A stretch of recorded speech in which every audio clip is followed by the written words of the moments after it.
প্রিয় দর্শক, সবাইকে আমন্ত্রণ জানাচ্ছি আমাদের আজকের বিশেষ আয়োজন সাহিত্য আড্ডায়। আপনাদের সাথে যুক্ত আছে আমি ইভান পিয়াস, আর থাকবো খানিকটা সময় জুড়ে। আমার এই বিকালটা আজকে যাদের সাথে কাটবে তারা হচ্ছে কিশোরগঞ্জের তরুণ লেখক, কবি এবং কথা সাহিত্যিক। আজকে আমরা তাদের মুখ থেকে শুনবো তাদের ভাবনা বাংলা কবিতার অতীত, বর্তমান ও ভবিষ্যৎ নিয়ে।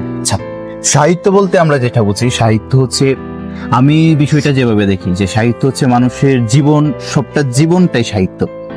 এক একজন তার জীবনের নায়ক, গল্প, উপন্যাস যাই বলি না কেন, সবটাই মানুষের জীবনের আঙ্গিকেই তৈরি। বিভিন্ন ধারায় আমরা কবিতা, গল্প কিংবা উপন্যাস এইগুলা যদি দেখি, তাহলে কবিতার ক্ষেত্রে আমি যেটা চিন্তা করি যে কবিতা হচ্ছে মানুষের মনের যে অনুভূতিগুলো, এবং সেটা একটু ভিন্ন রকম ভাবে সবার কাছে উপস্থাপন করা, সেটাই হচ্ছে কবিতা। আর উপন্যাসটা হচ্ছে এরকম যে একটু বিশদ আঙ্গিকে।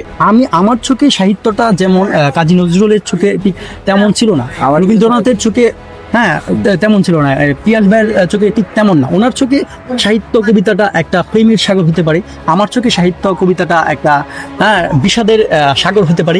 এই বিষয়টা ফিল করে যে আমাদের ইভান পিয়াস, ও এই বিষয়টা ফিল করে, ও এই ধরনের কবিতাগুলো খুব সুন্দর আবৃত্তি করতে পারে। কিন্তু আমি কিংবা এই যে আরিয়ানের কথা ধরেন, আমরা অন্য একটু সমাজতন্ত্রের বিষয়টা, সমাজতন্ত্র, রাজতন্ত্র এবং রাজনীতি, এই বিষয়গুলো সে একটু ফুটিয়ে তুলতে পারে। হুমায়ুন আহমেদের কথা বলতে গেলে এরকম কোনো ভাষা বা শব্দ বাংলা সাহিত্যে আদৌ আছে কিনা আমি জানি না, কারণ হুমায়ুন আহমেদ এত বড় মাপের একজন লেখক, যার কোনো বাংলা সাহিত্যে তার কোনো তুলনা নেই আমার দৃষ্টিতে আর কি। হুমায়ুন আহমেদের যে কয়েকটি উপন্যাস, যেমন কবি, অপেক্ষা, পরে অচিনপুর সহ অসংখ্য উপন্যাস আছে হুমায়ুন আহমেদের, প্রায় নাম বললে তো আমরা শেষ করতে। হুমায়ুন আহমেদের উপন্যাসের মধ্যে যে প্রকৃতি, প্রেম এবং সুন্দর সুন্দর যে কথোপকথন, জীবনে যে সুন্দর একটা দর্শন, এই সুন্দর দর্শনটা আসলে হুমায়ুন আহমেদের উপন্যাস পড়লে খুব সুন্দরভাবে বোঝা যায়।